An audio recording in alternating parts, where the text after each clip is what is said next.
दिल की बात प्रोग्राम में आपका मैं स्वागत करता हूं, अभिनंदन करता हूं। आपने मेरे एक पहले इंटरव्यू में कहा था, मेरा मन तो मनासा में बसता है। सर ऐसा मनासा में क्या है? ये कहना बहुत मुश्किल है, लेकिन ये है कि 1985 में, वैसे तो मैं पैदाइशी इसी क्षेत्र का हूँ। मेरी रामपुरा में पैदा हुआ, मेरा परिवार रामपुरा का है। लेकिन 1985 में मैं राजनीति में भी आया, पहली बार आया और मनासा आ गया जी। और मनासा आके मनासा से जो राजनीति की शुरुआत हुई, यहाँ चुनाव जीते भी, हारे भी, मंत्री भी बने, पद पे नहीं रहे। लेकिन मैं मनासा से जो जुड़ा तो जुड़ा ही रहा। जी जी। कभी इस बात की और कभी राजनीति के लिए हमेशा आया हूँ, ऐसा भी नहीं है। तो अब मुझे लगता है कि मेरा सामाजिक जीवन मनासा से ज़्यादा जुड़ा हुआ है। जी जी जी जी जी। आप लोग हो, सब लोग हो, मित्र लोग हैं, गैर राजनीतिक लोग हैं, प्रेम करते हैं, स्नेह करते हैं। उनसे आज 35 साल से ज़्यादा मुझे यहाँ आते आते हो गए। तो ये मेरी जीवनचर्या का हिस्सा हो गया अब। जी जी जी। थोड़े दिन होते हैं और मैं मनासा किसी न किसी बहाने से आ जाता हूँ। ये मेरी जीवनचर्या का हिस्सा बन गया। क्योंकि दिल की बात अपन कर रहे हैं, सोचा था कभी मनासा से चुनाव लड़ना पड़ेगा? अरे कभी यही नहीं सोचा कि राजनीति में आऊँगा। मनासा की बात तो बहुत दूर की है। तो राजनीति में भी आया, मनासा में भी आया, नहीं, कभी नहीं सोचा ऐसा। कभी नहीं सोचा। पर एक बात और है नाटा जी, जब मनासा का 85 का चुनाव लड़े और 85 में आपके सामने सुंदरलाल पटवा जी थे, जो एक प्रदेश का एक बड़ा नाम है, देश का एक बड़ा नाम है। आपको लगा तो होगा कि इतने बड़े व्यक्ति के सामने में चुनाव लड़ रहा हूँ, एक छोटा सा आदमी पहली बार राजनीति में आया। हाँ। जी नहीं, ठीक है। देखो, जो चुनाव लड़ता है वो कौन हारना चाहता है? हर आदमी जीतना चाहता है। मैं भी चुनाव लड़ा तो मैं चाहता था कि मैं जीतूं। और मेरे लिए तो मेरी तो राजनीतिक जीवन का प्रारंभ और अंत सब यही हो जाता अगर मैं हार जाता तो। जी। चुनाव प्रचार में कोई बड़ा लीडर मध्य प्रदेश से यहाँ पे आपके प्रचार के लिए आया? चूँकि पटवा जी के संबंध तो सबसे बहुत अच्छे रहे हैं। कांग्रेस की बात करें अपन तो सब लोग ऐसा मान रहे थे। हाँ। और थोड़ा ये प्रचार मनासा से भी हुआ जी कि मैं शेर के सामने एक मेमने को फेंक दिया गया है। तो परिणाम तो स्पष्ट है कि क्या होगा। हाँ तो कोई लीडर बदनामी मोल लेने के लिए यहाँ नहीं आ रहा था। हाँ। अंत में मैंने कहीं इधर उधर संदेश भिजवाए। जी। पिताजी का नाम सब लोग जानते थे ऊपर तक। तो आखिर वो अर्जुन सिंह जी का आखिरी मीटिंग यहाँ हुई और आखिरी मीटिंग में उनने देखा कि एक तो मेरा भाषण सुना जी। और उनने यहाँ प्रशासन से जिससे भी रिपोर्ट ली होगी और उनको हैरानी हुई इस बात की कि जो समझ रहे थे कि शेर के सामने एक मेमना खड़ा है वो मेमना शायद जीतने की स्थिति में आ गया है। हाँ। तो उनको बहुत अच्छा लगा और उनने वो एक ही नेता मेरे क्षेत्र में आए। और जब मैं जीत कर गया तो मुझे लगता है कि जो लोग बहुत प्रसन्न थे उनमें से अर्जुन सिंह जी थे। उसमें वो भी थे। नरेश जी, चुनाव आप जीत गए, भोपाल आप पहुंच गए, आपका परिचय वहाँ पे कैसे हुआ? गए मैंने कहा ना, राजनीति अपनी जगह है जी, और बाकी की जो आपकी ज़िंदगी है वो अपनी जगह है। दोनों का घालमेल मत करो। जी जी। तो मुझे स्वाभाविक रूप से मुझे अपनी पहचान बनाना थी। मैं राजनीति में पहली बार आया, मुझे लोग जानते भी नहीं थे और मैं लोगों को नहीं जानता था क्योंकि मैं तो बिल्कुल ही पहली बार आया। पिताजी के साथ कभी राजनीति मैंने काम नहीं किया। अब मुझे वहाँ अपनी पहचान बनाने का एक ही तरीका था कि मैं विधानसभा की कार्रवाई में भाग लूँ। और प्रारंभिक दिनों में मुझे भी लगता था कि भाई मेरी पहचान, वैसे तो 230 विधायक थे और कांग्रेस वहाँ 2/3 बहुमत से जीत के आई थी 85 में। तो उसमें मैं तो नया हूँ, मेरी क्या पहचान? तो मेरी पहचान यही हो सकती थी कि ये पटवा जी को हरा के आया हुआ। हाँ, ये विधायक है। तो हमने 4-5 हफ्ते तक पटवा जी को लेके कुछ न कुछ ध्यानाकर्षण लगाया, कुछ प्रश्न लगाया, कुछ किया। राजनीति में आके लगा कि ये बहुत बड़ा कैनवस है। हाँ। अगर आप उसी भावना से, जिस भावना से आप लॉयंस क्लब, रोटरी क्लब में हैं, नारायण सेवा संस्थान में हैं, अगर वही भावना का विस्तार चाहते हो तो राजनीति है। ये दुर्भाग्य है कि लोग वहाँ नहीं कि राजनीति को लोग इस तरीके से नहीं लेते हैं। जाने वाले भी और उनको भेजने वाले भी। जी जी। तो ये बहुत बड़ा कैनवस है। दूसरी बात, अगर आप में अभिव्यक्ति की क्षमता है जी, बोलने की क्षमता है, अपनी बात को कहने की और समझाने की क्षमता है।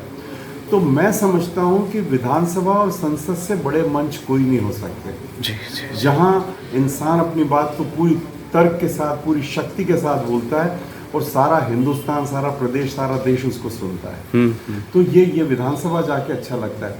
बुरा क्या लगता है कि जो लोग विधानसभा में जाने के लिए इतनी मेहनत करते हैं, नेताओं के आगे पीछे घूमते हैं, टिकट लाते हैं, चुनाव लड़ते हैं, जीत जाते हैं, वो उसके बाद विधानसभा के अंदर नहीं जाते, वो संसद के अंदर नहीं जाते।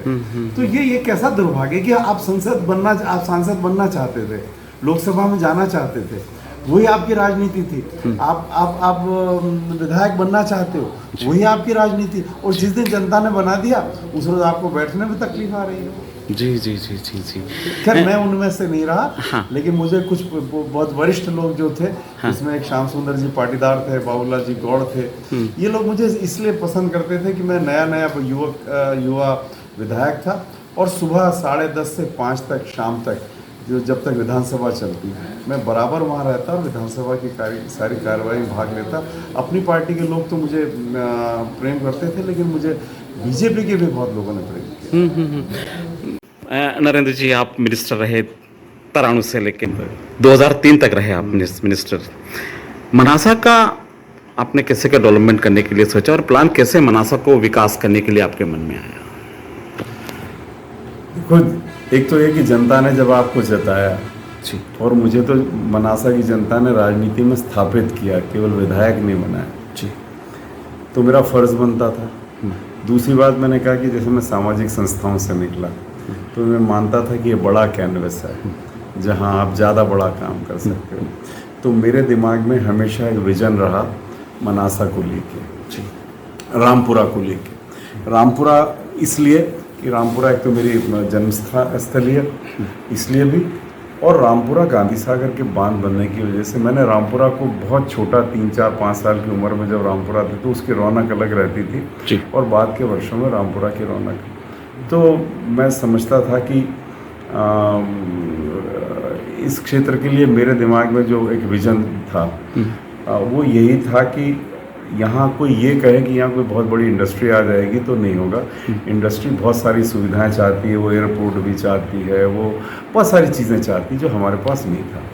लेकिन और वैसे भी देश की अर्थव्यवस्था को समझो तो वो 75% से 80% तक तो वो खेती पे आधारित है। जी, मनासा और रामपुरा कुकड़ेश्वर का विकास अगर हो सकता है तो वो खेती की समृद्धि, किसान की समृद्धि से ही हो सकता है। जी, किसान समृद्ध कैसे होगा? किसान समृद्ध होगा जब उसको सिंचाई के पर्याप्त साधन मिलेंगे, उन्नत खेती करने के लिए उसको सहयोग मिलेगा, सरकार का, प्रशासन का, नेताओं का। तब मैंने और तब बहुत सारे काम किए। मतलब आप समझो कि जब मैं एमएलए था तब भी शुरुआत मैंने की तो जोड़वी उद्वन सिंचाई योजना, राजपुरा उद्वन सिंचाई योजना और आंतरी सिंचाई योजना, जी, ये 3 तो मैंने वहीं से टेकअप की कंप्लीट। फिर 90 से 93 के बीच में योजनाओं का कोई काम नहीं हुआ। 93 के बाद मैंने इन तीनों योजनाओं को कंप्लीट कराया, इनसे सिंचाई शुरू हुई। और फिर उसके बाद मैं काम करता रहा। चुनौतियां बहुत बड़ी थी और सरकार के पास पैसा नहीं होता था उन दिनों। और एक फॉरेस्ट डेवलपमेंट एक्ट 1980 में आ गया था जो फॉरेस्ट की ज़मीन में कोई भी काम करने के लिए केंद्र सरकार की अनुमति आवश्यक बना दी थी। चमलेश्वर बांध, अमरपुरा बांध, दोनों में फॉरेस्ट की ज़मीन डूब में जाने वाली थी। दिल्ली में दूसरी पार्टी की सरकार थी। इसके बावजूद मैंने, जैसा, मुझे एक बात और है कि मैं प्रशासनिक अधिकारियों से काम लेना और अपना काम करवाना मुझे आता है, क्योंकि मैं उनके दृष्टिकोण को समझता हूँ। जब उनके दृष्टिकोण से अपनी बात कर रखता हूँ तो वो मेरी बात से सहमत हो जाते हैं। जी, तो हमने चमलेश्वर बनाया, पटियार बनाया और अमरपुरा बनाया। इसके अलावा पटवा जी उस वक्त ग्रामीण विकास मंत्री थे दिल्ली में, उनसे भी बात की। हमने जो खानखेड़ी उद्वन सिंचाई योजना लाए, जी, तो सबके सहयोग से हम लेके आए उसको यहाँ पे। तो ये सब चीज़ें मिलाकर आइडिया ये था कि किसी तरीके से मनासा का किसान अगर यदि आगे बढ़ जाए तो मनासा का व्यापार आगे बढ़ जाएगा। मैं जब 85 में जब मैं एमएलए बना तो केवल एक वायर फेंसिंग थी या मंडी की, जी, कोई मंडी में कोई बड़ा काम नहीं होता था। वो गोडाउन्स बनवाने का काम, व्यापारियों को लाने का काम, बैंकों से ये निवेदन करने का काम कि व्यापारियों की क्रय क्षमता को बढ़ाने के लिए उन्हें लोन दें, उनकी लिमिट स्वीकृत करें। मैंने ये सब किया मनासा में। मनासा में जी। आप उसका नतीजा देखो कि आज मनासा मंडी बहुत विकसित हुई। जी। चूँकि मनासा के आसपास कंजारड़ा है, पड़लता है, उधर रामपुरा के पास में अमरपुरा है, जब इनकी सिंचाई इनकी बढ़ी, तो आज रामपुरा में जो भी छोटा मोटा व्यापार बढ़ा है, जी। रामपुरा की प्रॉपर्टी जो की वैल्यू गिर रही थी और रामपुरा की प्रॉपर्टी की वैल्यू बढ़ी, उसमें अमरपुरा का बहुत बड़ा योगदान है। समझिएगा इसे। अब इसको तो यही एक तरीका, आप जितना मनासा में खेती को विकसित करोगे, जितना मनासा में खेती के संसाधनों को लाओगे और किसान के जेब में 2 पैसा आएगा, वो मनासा, कुकड़ेश्वर और रामपुरा में ही खर्च होगा। दूसरी बात, आप अपनी मंडियों को इतना विकसित कर दो कि मनासा, इस क्षेत्र का, इस अंचल का किसान अपना माल लेके दूसरे क्षेत्रों में नहीं जाए। जी। तो आपकी मंडियों का विकास करिए। अब हालत यह है कि आज मनासा मंडी में पाँव रखने को जगह नहीं है, गाड़ियां बाहर, ट्रैक्टर लाइनें लगी रहती हैं। यहाँ हमें ज़रूरत है कि अब उसको डबल करते हैं उसी क्षेत्र को, और उसका इस तरीके से विस्तार करें कि लोग ये माने कि मनासा मंडी में जाने से लाभ होता है, मनासा मंडी में सुविधाएं ज़्यादा हैं, तो आपका किसान यहाँ टिकेगा। जब उसके पास पैसा आएगा तो वो कहाँ खर्च करेगा? मनासा के बाजार में तो खर्च करेगा। तो इस बात को समझें हम। मैं कोई राजनीति नहीं कर रहा, लेकिन 2003 के बाद जहाँ जो सिलसिला मैंने शुरू किया था, वो सिलसिला वहीं छूट गया। और मैं इसमें देखो, मैं तो बार बार कहता रहा हूँ कि आप जिस दिन फॉर्म भरता हूँ उस दिन राजनीति की शुरुआत करता हूँ, और जिस दिन मेरा रिजल्ट आता है उस दिन राजनीति खत्म कर देता हूँ। मैं आज के विधायक जी के साथ, इसके पहले मैंने पूर्व विधायकों को कहा, मैं आपके साथ हूँ और आपके नेतृत्व में मैं काम करने को तैयार हूँ। तो मैं चाहता हूँ कि मतलब अगर आप मनासा को आगे बढ़ाना चाहते हो तो केवल भाषणों और घोषणाओं से नहीं बढ़ेगा। जी। मैं विधायक जी से निवेदन करना चाहता हूँ आपकी इस बात में। उन्होंने पिछले दिनों घोषणा करी थी कि कालिया खो मंजूर हो गया है, उन्होंने घोषणा की थी कि पगारा मंजूर हो गया है। मैंने बधाई दी उनको, मैं राजनीति से परे हट के मैंने काम किया, मैंने उनको बधाई दी, और अब मैं चाहता हूं कि उस काम को आप जल्दी शुरू करिए। अभी तक कुछ हुआ नहीं है, उसमें बजट का कोई अलॉटमेंट मिला नहीं, तो करें। यही तरीका है मनासा को आगे बढ़ाने का, और इस पर नेताओं को काम करना चाहिए। जी। वर्तमान का परिदृश्य अपन देखते हैं नरेंद्र जी, आप लगातार मनासा भी आते हैं, मंदसौर के भी आप विजिट करते हैं, राजनीति लंबे समय से आप कर रहे हैं। वर्तमान मनासा का परिदृश्य आपको क्या नज़र आता है? भाई देखो, नई जनरेशन मैं इसमें एक बात कहता हूँ आपसे। जी। मैं बहुत बार इस बात को कहता था कि कोई अगर मुझसे कभी पूछेगा कि तुमने मनासा के लिए क्या क्या अच्छे काम किए या जो महत्वपूर्ण काम क्या किए, हाँ। तो ये सब सिंचाई परियोजना वगैरह की बात मैं ज़रूर करूँगा। हाँ। लेकिन मैं उसमें एक बात और जोड़ूंगा और कहूँगा कि मैंने यहाँ कार्मल कॉन्वेंट स्कूल खुलवाया। जो परसेप्शन होता है, एक शिक्षा के प्रति जो सोच होती है, कार्मल कॉन्वेंट आ जाने से यहाँ की शिक्षा के प्रति अभिभावकों की सोच बदल गई। गांव से बच्चे बस में बैठकर स्कूलों में आने लग गए। और आप ये देखो, कार्मल कॉन्वेंट का नतीजा ये हुआ कि जो प्राइवेट स्कूल यहाँ बहुत सारे खुले, मेरे को लगता है मनासा जैसे प्राइवेट स्कूल कहीं नहीं खुले। तो ये जो इन्वेस्टमेंट आया मनासा में, और उनने भी कहीं ना कहीं इस बात को समझा कि कार्मल कॉन्वेंट से हमारी प्रतिस्पर्धा है, तो हमें वैसा ही काम करना है। तो वो लोग भी अच्छा काम कर रहे हैं, जितना भी जिसकी सीमा है उसमें वो कुछ अच्छा करने की कोशिश कर रहे हैं। तो ये जो चीज़ें हैं, तो हमारी जो नई जनरेशन है वो आज ज़्यादा महत्वाकांक्षी है, वो ज़्यादा बढ़कर कुछ करना चाहती है। मतलब हमारी जो मेरी जनरेशन या और दूसरी जो और जनरेशन निकली, उससे आज जो कार्मल कॉन्वेंट या इन स्कूलों से निकली हुई जो जनरेशन है, उसको दुनिया पता है, वो जानती है कि उसका रास्ता कहाँ है, उसकी मंजिल कहाँ है। इसका लाभ मनासा को लेना चाहिए। जी। ये बच्चे जाएं, ये सॉफ्टवेयर इंजीनियर बने, ये अच्छे बड़े डॉक्टर बने, चार्टर्ड अकाउंटेंट बने, कोई बात नहीं। ये इंदौर जाएं, बेंगलोर जाएं, बॉम्बे जाएं, कोई बात नहीं। लेकिन यह अंततः मनासा के रहेंगे।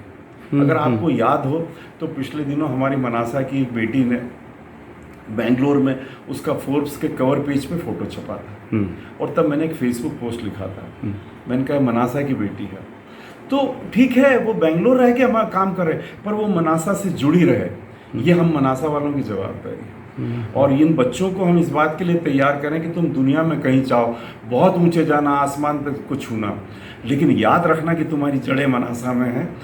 और जो तुम अपने विकास, जो कुछ कर पाओ मनासा के लिए करने की कोशिश करो। जी जी जी। क्या युवाओं को राजनीति में भी आना चाहिए? क्यों नहीं आना चाहिए, ज़रूर आना चाहिए, लेकिन मैं कहता हूँ कि हमेशा अपनी क्षमताओं को इतना विकसित करो, न नरेंद्र मोदी जी की मानो, न राहुल गांधी की मानो।